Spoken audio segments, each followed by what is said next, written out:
मध्य प्रदेश को 2 दिन में 2 टाइगर रिजर्व की सौगात मिलने से राज्य में खुशी का माहौल है। भोपाल से सटे रातापानी को 17 साल की मशक्कत के बाद प्रदेश का 9वां टाइगर रिजर्व बना दिया गया है। इस टाइगर रिजर्व में 90 से ज़्यादा बाघ हैं, अब जिनके संरक्षण पर खास ध्यान दिया जाएगा। रातापानी टाइगर रिजर्व बनने से प्रदेश खासकर भोपाल में वाइल्ड लाइफ टूरिज्म को बड़ा बूम भी मिलेगा। देखिए कैसा है रातापानी टाइगर रिजर्व हमारी इस खास रिपोर्ट में।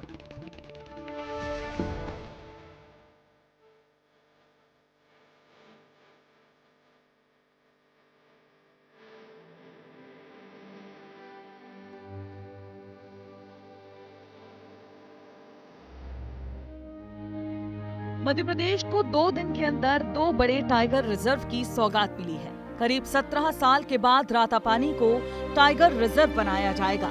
इससे पहले सरकार ने शिवपुरी के माधव नेशनल पार्क को प्रदेश का 8वां टाइगर रिजर्व घोषित किया था और फिर रातापानी को 9वां टाइगर रिजर्व घोषित किया।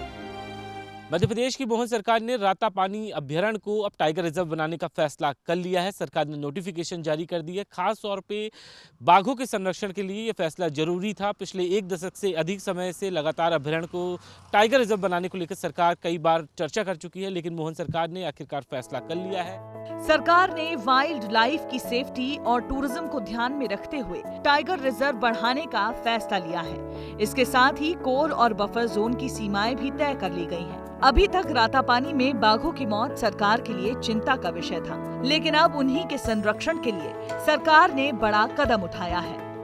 मध्य प्रदेश में एक नया टाइगर रिजर्व पार्क मिला है। रातापानी लगभग 16-17 साल से एक प्रकरण उलझा हुआ था। हमारी सरकार ने इसका निराकरण किया। मुझे इस बात का संतोष है। इसी रातापानी अभयारण्य के साथ ही ये देश का ऐसा अभयारण्य हुआ है जो देश की किसी भी राजधानी के सबसे नजदीक है। दरअसल ये फैसला काफी समय से पेंडिंग था। बाघों के इन इलाकों में आने के बाद साल 2007 में राज्य सरकार ने रातापानी और सिंगोरी अभयारण्यों को टाइगर रिजर्व घोषित करने की प्रक्रिया शुरू की थी। देरी की वजह से रातापानी ने 17 साल का लंबा इंतजार किया। अब मध्य प्रदेश में टाइगर रिजर्व की कितनी संख्या है वो भी देखें।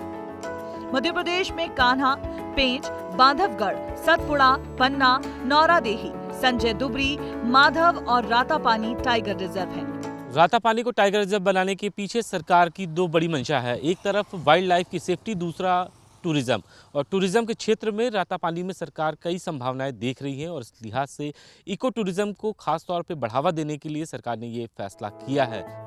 यानी मध्य प्रदेश में अब टाइगर रिजर्व की संख्या 9 हो चुकी है। माना जा रहा है कि रातापानी के टाइगर रिजर्व बनने से पर्यटन बढ़ेगा। इससे स्थानीय रोजगार को बढ़ावा मिलेगा। इस अभयारण्य में साल 2022 की गणना के मुताबिक कुल 3123 वन्य प्राणी हैं। इनमें से लगभग 90 बाघ हैं। टाइगर रिजर्व होने के बाद बिल्कुल परिस्थिति बदल जाएगी और संसाधनों की में बहुत इजाफा होगा।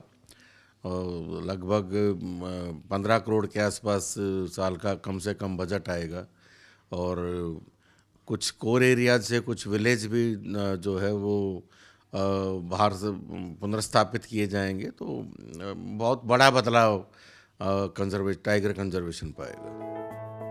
अधिसूचना एक महत्वपूर्ण कदम है, लेकिन अब असली चुनौती रिजर्व के प्रभावी प्रबंधन को सुनिश्चित करने में है। इसमें सीमाएं स्थापित करना, शिकार को रोकना और वन्य जीव अनुकूल प्रथाओं को बढ़ावा देने के लिए स्थानीय समुदाय के साथ जुड़ना शामिल है। ब्यूरो रिपोर्ट, विस्तार न्यूज। दरअसल मध्य प्रदेश राज्य को जंगलों की विशेष नियामत मिली हुई है।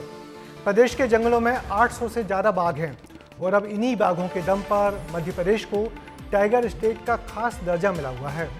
देश के किसी भी राज्य में 9 टाइगर रिजर्व नहीं है, इसलिए एमपी सबसे अलग और खास है।